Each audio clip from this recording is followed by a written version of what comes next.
জুলাই জাতীয় সনদ 2025 ঐতিহাসিক অনুষ্ঠানের মধ্য দিয়ে স্বাক্ষরিত হয়েছে। সেই সনদে বিভিন্ন রাজনৈতিক দলের বিভিন্ন দফায় কিছু নোট অফ ডিসেন্ট আছে। সেই নোট অফ ডিসেন্টগুলোর ক্ষেত্রে বলাও আছে সনদে যে দলগুলো যদি নির্বাচনী ইশতেহারে উল্লেখ করে জনগণের ম্যান্ডেট পায়, নোট অফ ডিসেন্টগুলো তারা সেইভাবে বাস্তবায়ন করতে পারবে।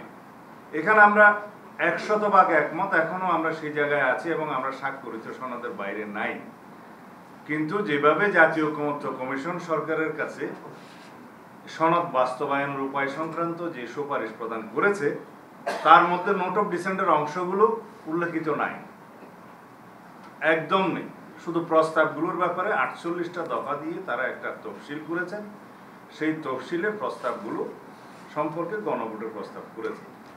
গণভোটের বিষয়ে আমরা একটা জাতীয় ঐকমত্যের স্বার্থে একই দিনে জাতীয় সংসদ নির্বাচনের দিনে একই দিনে গণভোটের মাধ্যমে জনগণের সম্মতি নেওয়ার জন্য জুলাই জাতীয় সনদের উপরে আমরা রাজি হয়েছিলাম। সেই জায়গায় আমরা আছি। এখন এই স্বাক্ষরিত সনদের বাইরে গিয়ে কোনো রাজনৈতিক দল জুলাই সনদ বাস্তবায়নের জন্য যে অযৌক্তিক এবং নতুন নতুন ইস্যু করে যে আন্দোলন করছে, সেই ব্যাপারে তাদেরকে বক্তব্য প্রদান করতে পারেন। এর বাইরে আমরা সনদে স্বাক্ষরিত যে বিষয়গুলো আছে তার বাইরে যদি সরকার কোনো সিদ্ধান্ত নিতে যায়। কালার এক্সপার্ট, জর্জ স্যাপ এবং মাইল্ড অন হ্যান্ডস টেকনোলজি সমৃদ্ধ অরিক্স ক্রিস্টাল ওয়াশ আপনার লন্ড্রি এক্সপার্ট। সেটা কোনো রাজনৈতিক দল যারা সনদে স্বাক্ষর করেছে তাদের উপরে কোনো দায় দায়িত্ব বর্তাবে না বা মানতে বাধ্য নয়। এই মেসেজটা দেওয়ার জন্য আজকে আমাদের এই সংবাদ সম্মেলন। সাংবিধানিক আদেশ যেটা জারি করা, আপনারা রাষ্ট্রপতি জারিভাবে এই পক্ষে ছিলেন। অন্যান্য দল দাবি করছে যে প্রধান উপদেষ্টা করবে। আপনি ওই জায়গায় অবস্থান দেখতে আদেশের বিষয়ে আমরা স্পেসিফিক কোনো প্রস্তাব এরকম দেইনি যে আদেশ কে জারি করবে। আমরা একটা সাংবিধানিকতার মধ্যে আছি। সাংবিধানিকভাবে এই সরকার শপথ নিয়েছে, সবকিছু আইনানুগভাবে চলছে। তা এখন কোনো অধ্যাদেশ জারি করার ক্ষমতা এই সংবিধান অনুসারে রাষ্ট্রপতির।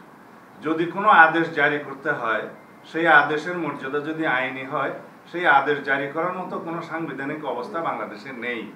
কারণ প্রেসিডেন্ট অর্ডারটা জারি করার একটা বিধান এক সময় ছিল, যতদিন পর্যন্ত বাংলাদেশের সংবিধান গৃহীত হয়নি।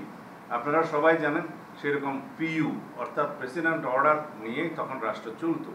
সংবিধান গৃহীত হয়ে যাওয়ার পরে রাষ্ট্রপতির আদেশ জারির আর কোনো বিধান রইল না, সেটা বিলুপ্ত হলো। এখন কি রকম আদেশ দিবে, সেই আদেশের মর্যাদা কি আইনি মর্যাদা হবে, সেটা এখনো সরকার নির্ধারণ করেনি। একমাত্র অধ্যাদেশ প্রণয়ন করা ছাড়া রাষ্ট্রপতির অন্য কোনোভাবে আইন প্রণয়ন করার ক্ষমতা এখন নেই।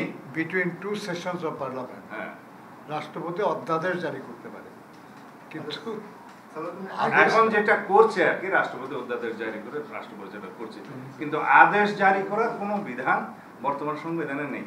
কিন্তু যদি এখন কোনো প্রজ্ঞাপনকে আদেশ নামকরণ করতে চায় এবং সেটার আইনি মর্যাদা না থাকে, সেটা প্রজ্ঞাপনের মাধ্যমে সরকার প্রকাশ করতে পারে, গেজেট নোটিফিকেশন, আইন হবে না সেটা। আচ্ছা, আমার মনে হয় যে এই ব্যাপারে এটা আমরা প্রেস ব্রিফিং, কিন্তু এটা ডিবেটে পরিণত করছি। এটা ডিবেটে পরিণত করার কোনো সুযোগ নাই। একটা ছোট প্রশ্ন, যে এই গণভোট ইস্যুতে রাজনৈতিক দলগুলোর আলোচনার সুযোগ আছে কিনা? সেটা সরকার যদি আলোচনার জন্য আহ্বান জানায়, সেই ক্ষেত্রে আলোচনার সুযোগ থাকতে পারে, রাজপথে তো নয়। সরকার কি আপনার রাজনৈতিক দলগুলোর সঙ্গে আলোচনার আহ্বান জানিয়ে রাজনৈতিক দলগুলোকে মুখোমুখি করার চেষ্টা করছে কিনা অন্তর্বর্তী সরকার? না, সেই রকম কোনো প্রস্তাব তো আমাদেরকে দেয়া হয়নি। সেটা প্রেস পত্রিকা।